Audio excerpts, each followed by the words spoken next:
This video is brought to you by Straight Goods News, Canada's alternative online news source. Visit straightgoods.ca.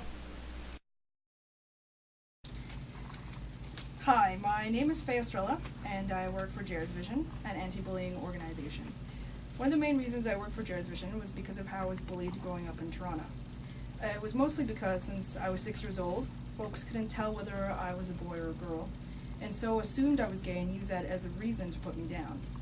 But they also made fun of whether I was too skinny or too fat, the way I spoke, what clothes I wore, what music I listened to, what books I read. For a long time I just took it. Maybe I had a superpower, I collected me nicknames or something. But around grade 6 I broke. I started to fight back, because that's what bully culture teaches you. That the strong get peace and popularity, the strong get all the lunch money and all the party invitations, and nobody messes with them. So for a brief time I became a bully too, until the year my grandfather died. My parents went back to the Philippines for his funeral and left me and my brother with family friends. One night when they were having a party, invited us to cheer us up, I ran off to the park. I was an angsty 14-year-old, I didn't want to have a party. So that night is when it happened. There was this kid with about a dozen other kids behind him at the park, and he started calling me a freak and asking me if I was a boy or a girl. That was the moment I had to make a decision. I could have done the bully cultural thing, try to take him on, maybe get my brother and his friends to try to beat him and his friends up. Maybe we'd all go to the hospital or down to the station, something not unusual in this part of Scarborough. But instead I walked up to all his friends and I started telling them my story, a lot like what I'm doing now. And the craziest thing happened. They listened. They cried when I cried. They asked him to apologize, and he did. They hugged me and told me they were sorry my grandpa was dead and I was hurting. And then we all went home. That was the night I realized that there is another way. We can unlearn bully culture, we can stop it, we can change it, but we need the government to take more of a stand. Thanks. Merci beaucoup pour vos témoignages. Moi-même, ayant été victime d'intimidation dans ma jeunesse, je sais ce que vous avez traversé. Et les personnes que j'ai mentionnées un petit peu plus tôt, Marjorie Raymond, Jamie Obley, justement, ce sont des jeunes pour qui le problème d'intimidation a été fatal. Mais comme ces témoignages viennent de le mentionner, la grande majorité des jeunes réussissent à survivre au problème de l'intimidation, mais malheureusement, ça laisse des séquelles, ça laisse des cicatrices. Il n'y a pas de solution miracle pour enrayer le problème de l'intimidation. Par contre, chaque acteur dans la société a un rôle à jouer. De ce temps-ci, les provinces sont très proactives pour instaurer des mesures afin de prévenir l'intimidation. Les professeurs changent leur façon de faire justement pour mieux surveiller et prévenir les situations qui se passent dans les écoles. Quoique le problème de l'intimidation, ça se passe pas seulement entre les murs des écoles, ça se passe aussi dans les rues, ça se passe aussi sur Internet. Et c'est surtout au niveau de la cyberintimidation que le fédéral a un rôle à jouer. Car avec les régulations des télécommunications, par exemple. Bref, le fédéral a un rôle à jouer au niveau de l'intimidation. Et présentement, le problème, c'est que le gouvernement conservateur n'a pas de plan afin de jouer un rôle là-dessus. C'est pour ça que ce que je propose, justement, comme je l'ai mentionné plus tôt, c'est de créer un comité spécial, un comité non partisan qui va pouvoir justement élaborer cette stratégie en matière de prévention de l'intimidation. Se basant encore là sur 5 piliers. Le premier pilier, d'étudier la prévalence et les impacts des divers types d'intimidation que les jeunes subissent. On parle de l'intimidation physique, verbale, indirecte, cyberintimidation aussi. Ensuite, étudier et adopter les meilleures pratiques de prévention de l'intimidation, se basant sur les meilleures évidences scientifiques qu'il y a au Canada et ailleurs dans le monde.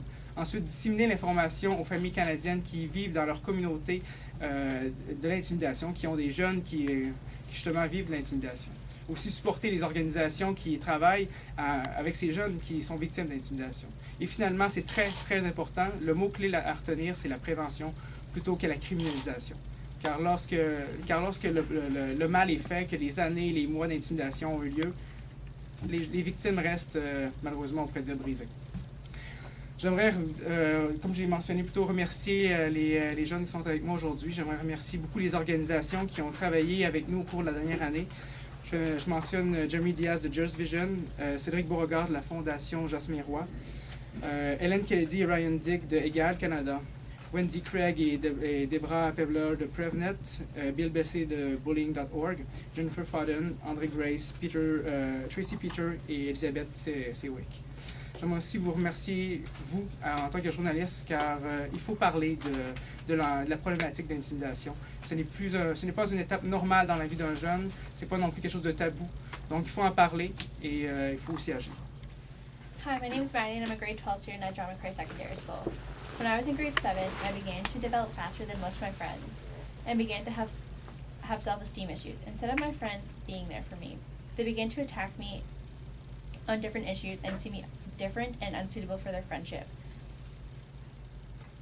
They defaced my locker and desk, never called me by my name given, but only demeaning names. It got so bad that I faked sick for days at a time just to avoid them.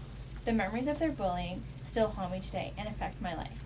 A year and a half ago, I developed depression and an eating disorder, and I can't help to think that what I went through when I was 12 contributed to it. Today I'm still in the process of recovery and have hope, but imagine the impact it would have had on me if the government had done something sooner about it. It could have protected me at school and shown me that it wasn't me that was wrong, it was the behavior done to me. Even though what happened to me 6 years ago is in the past, we can and must help the girls who are suffering today. Thank you. My name is Brenda Smith. I am a grade 12 student at Richard Pfaff Alternative. I grew up in the Durham region and Kawartha Lakes area. All through public school, I was picked on all the time, not only because I came from a not-so-well-off family, both financially and mentally, but because I had made friends with someone who didn't fit in. Her name was Celeste. After a year, we became friends. She left. I never saw her again. Just because I had become friends with this girl, everyone else didn't like me, because I had made friends with someone who wasn't the same as everyone else. So I was left isolated. No one wanted to be my friend. Anytime I did try and make friends, all of the people who did not like me would interfere and throw the occasional rocks at my head. After years of these kids bullying me, and me not having anyone at home to turn to, I slowly began to just let it happen, to not say anything. I began to forget that I am better than this, than what these people were making me believe that I was. I felt that no one cared and no one was ever going to. So now I'm living in Ottawa, and bullying still affects my life today.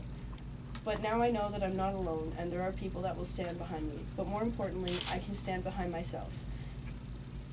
Being a co-op student at Jares Vision has played a big part in the realization of these facts. I believe that if the government had done something a little bit sooner towards anti-bullying, things may have been a lot easier for me as a child, and many people would have and will now learn how to stand up for themselves and prevent bullying from happening to their peers. Thank you.